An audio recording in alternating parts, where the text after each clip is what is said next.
I'm happy to meet all the press and my lovable people on this evening. அதிரடியாக எப்படி பேசணும்லாம் எனக்கு தெரியாது. நான் பேசினாலே அதிரடியாகிடுது. ஜான் விஜய் கண்டென்ட்டே இல்லை, சீக்கிரம் வாங்க அப்படின்னு ஒரு 30 வாட்டி ஃபோன் பண்ணாங்க.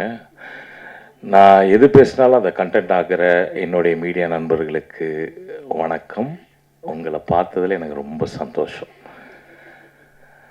அது மட்டும் இல்லாமல் என்னுடைய உசைனி மாஸ்டர், அவருடைய ஸ்டூடெண்ட்னா நாங்கள் ரொம்ப பாசமாக ஹூ அப்படின்னு சொல்லுவோம்.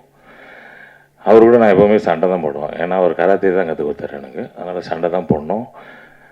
சரி, அவர் கடைசியாக ஒரு படம் நடித்தார், அவர் கூட நான் நடித்தேனே அப்படின்னா அங்கேயும் சண்டை தான் போட வச்சாங்க. ரொம்ப பாசமான ஆள். He loves me and also my son is a great student of him in archery. I really miss him. He is a very nice man. அது மட்டும் இல்லைங்க, சென்னை சிட்டி கேங்ஸ்டர்னு சொன்னாங்க. நான் எப்படியாவது தப்பிச்சிடலான்னு நினச்சேன். ஆனால் கேங்ஸ்டர்ஸ்லாம் சேர்ந்து என்னை இங்கே இழுத்து கூப்பிட்டு வந்துட்டாங்க. அதுலேயே தெரியும் உங்களுக்கு எவ்வளோ ஸ்ட்ராங்கான கேங்ஸ்டர்ஸ் இங்கே உட்காந்துருக்காங்கன்னு. இப்போ கடைசியாக ஒருத்தர் பேசினா இருப்பாங்க, அவர் உட்காந்துருக்கிறத பார்த்தாலே தெரியும். கேங்ஸ்டருடைய பாஸ் அவர் மனோஜ் பெனோ. பேர் கேட்டாலே அப்படி அதிர்ற மாதிரியே இருக்கும். அவர் உட்காந்துருக்காரு. அங்கே சாம் சார் ரொம்ப சாமிங்காக உட்காந்துருக்காரு. அவர் பக்கத்தில் ஒரு டைரக்டர் உட்காந்துருக்காரு. அந்த டைரக்டர் வந்து என்ன பண்ணுவார்னா, ஜான் விஜய்க்குன்னு ஒரு ட்ரெண்ட் இருக்குது. அதை நான் அடிக்கடி சொல்லுவேன், சார் நான் வந்தேன்னா படத்தில் நடிக்கிறேன், இப்படி நடிச்சாதான் சார் ஆடியன்ஸுக்கு பிடிக்கும், இதெல்லாம் எதிர்பார்க்குறாங்க சார் அப்படின்னு. அப்படிலாம் ஒன்றும் எதிர்பார்க்கல, நீங்கள் ஓவராக நினைக்காதீங்க. இவர் ப்ரொடியூசர் சொல்லியிருக்காரு, நீங்கள் எது பேசினாலும் கீழே ₹1 காயினை போட்டு குழந்தைங்க குனிகிற மாதிரிலாம் பேசாதீங்க, நிமிர்ந்து நின்று பார்த்து ஜான் அங்கிள் நல்லா பண்ணியிருக்காரு அப்படின்னு கை தட்டுற மாதிரி ஏதாவது பண்ணுங்க அப்படின்னு. சார் என்ன சார் பண்ணோம் அப்படின்னார். உங்களுக்கு காது கேட்காது, பேச மாட்டீங்க, நீங்கள் ஊமை, உங்களுக்கு காது கேட்காதுன்ட்டாங்க. இதுக்கு மேலே என்ன பெர்ஃபார்மன்ஸ் பண்ணுறதுன்னு எனக்கு தெரில. இதை வேறு வெளியே சொல்லக்கூடாதுன்னு வேறு சொல்லிட்டாங்க. ஆனால் நான் சொல்லிட்டேன், இதுக்காகவாவது நீங்கள் வந்து பார்க்கணும். ஏன்னா எனக்கு வந்து ஏதாவது கொடுத்தாங்கன்னா, நான் ஒரு டைலாக் கொடுத்தா 4 டைலாக் பேசுவேன். 4 டைலாக்ல வந்து 4 காயின் கீழே போட்டு எல்லாரும் பார்ப்பாங்க. இந்த ஒரு படத்தில் அந்த ஆப்பர்ச்சுனிட்டியே கிடையாது. இருந்தாலும் ஜாலியாக இருக்கும், அமேசிங்காக இருக்கும். இதை தவிர என் தம்பி வைபவர் இருக்கார். நான் வந்து நாசர் சாரோடைய அசிஸ்டண்ட்டு.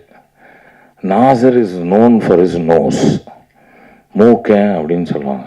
அதுக்கப்புறம் ஒரே ஒரு தம்பி, மூக்காலே அழகாக இருக்கிற ஒரு தம்பி வந்து என் வைபவ் தம்பி. அவர் வந்து பார்த்திங்களா, மூக்குன்னொன்னே நான் எல்லாரும் சிரிக்கிறாங்க. வரேன் only 1% who knows that how useful that nose is. அதுலேயே அவர் நடிப்பார். அந்த மாதிரி ஒரு திறமையான நடிப்பை நடிச்சிருக்காரு. நீங்கள் படம் பார்க்கும் போது உங்களுக்கு உண்மையாகவே தெரியும் how his performance is extraordinarily shown out through his nose. என்ன மிஸ்டர் வைபவ் தனியாக தெரிகிறீங்க. அது மட்டும் இல்லாமல் நம்ம தம்பி இருக்கிறாரு, மணி. மணி இல்லை, நம்ம செல்லமாக கூப்பிடுவோமே, புஜி. புஜி தம்பி வந்து ஆக்சுவலாக நாங்கள்லாம் பயங்கரமான நடிகர்கள்லாம் நினச்சி நாங்கள் வந்து பயங்கரமாக நடிச்சுன்னே இருப்போம். கூட்டத்தில் நிறைய கூட்டமாக நடிப்போம், இதெல்லாம் பண்ணுவோம், அதை நோண்டுவோம், அதை பண்ணுவோம், இதை பண்ணுவோம், அதெல்லாம் பண்ணியிருப்பான். பார்த்தா தனியாக வந்து இப்போ மானிட்டரில் பார்த்தா புஜி மட்டும் நடிச்சிருப்பான். நான் உங்களுக்கு சொல்கிறேன் பாருங்களேன், இந்த படம் நீங்கள் பார்த்து முடிக்கும் போது எல்லாருக்கும் புஜி கை தட்டுவீங்க. புஜி வந்து ஒரு புது ஹீரோவாக தமிழ் ஃபிலிம் இண்டஸ்ட்ரியில் வந்து அமேசிங்காக பெர்ஃபார்ம் பண்ண போகிறாரு. அவருக்காக ஒரு வாட்டி கை தட்டுங்க ப்ளீஸ். நாங்கள்லாம் வந்து யோசித்து நடிப்போம். அந்த தம்பி வந்து யோசிச்சுட்டே நடிப்பார். சீரியஸாக ஒரு சின்ன ஸ்பேஸ் கிடைச்சாலும் அதை நடிச்சுட்டு போயிடுவார். அந்த மாதிரி இங்கே இந்த ஏரியாவில் இருக்கிற எல்லாருமே பெர்ஃபார்ம் பண்ணியிருக்காங்க. Chennai city gangster is really a gangster film. இதில் நடுவில் பாவம் அந்த அட்டுலியா பாப்பா வேற இந்த கேங்ஸ்டருக்கு நடுவில் மாட்டி என்ன பண்ணுறதுன்னே தெரியாமல் அதுவும் நடிச்சிருது. ஆக்சுவலாக எங்கள் ப்ரொடியூசர் சொன்ன மாதிரி ஒரு ஹீரோயினு, ஒரு பாட்டு, சும்மா டான்ஸ் அப்படிலாம் இல்லாமல் she is also part of the character film and she is done a brilliant job. எங்களுக்கெல்லாம் பயங்கரமான என்டர்டெயின்மெண்ட். ஏன்னா எது சொன்னாலும் இந்த டீம் அந்த மாதிரி டீம், வைபவ், சுனில், ஜான் விஜய், அதுக்கப்புறம் புஜி, அதுக்கப்புறம் இந்த அஞ்சலி பாப்பாவா, அந்த பிள்ளை வேற பயங்கரமாக நடிச்சிருக்கு.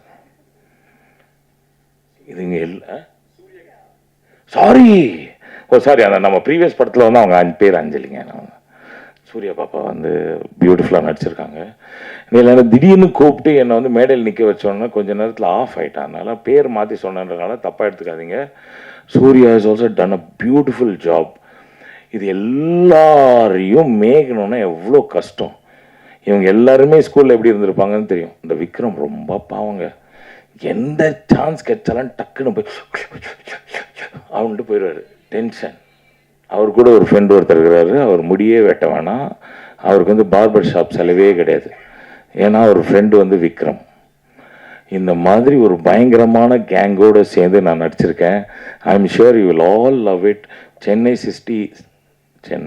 City gangsters is going to rock you all, and I'm going to enjoy watching this film all with you, and please do support. Thank you very much for coming here. And ஆனால் கண்ணெலாம் கலக்காதீங்க. என்னண்ணா அவ்வளோ போரிங்கவா பேசுகிறேன்? Content வேணுமா? நிறைய கொடுப்பேண்ணா. ஐயோ கேள்வி கேட்டிங்கன்னா கொடுப்பேண்ணா. கேள்வி கேட்பேண்ணா. பாஸ் கண்ணாடிலாம் கழட்டிடுறேண்ணே. கண்டென்ட் வேணும்னு வரும்போதே சொல்லிட்டு வந்தாங்க. ஜான் விஜய் ஃப்ளைட்லேருந்து இறங்கி வர சீக்கிரம் வாயா கண்டென்ட் இல்லை போரிங்காக இருக்குதுன்னு. என்ன வாங்க வைபவ்.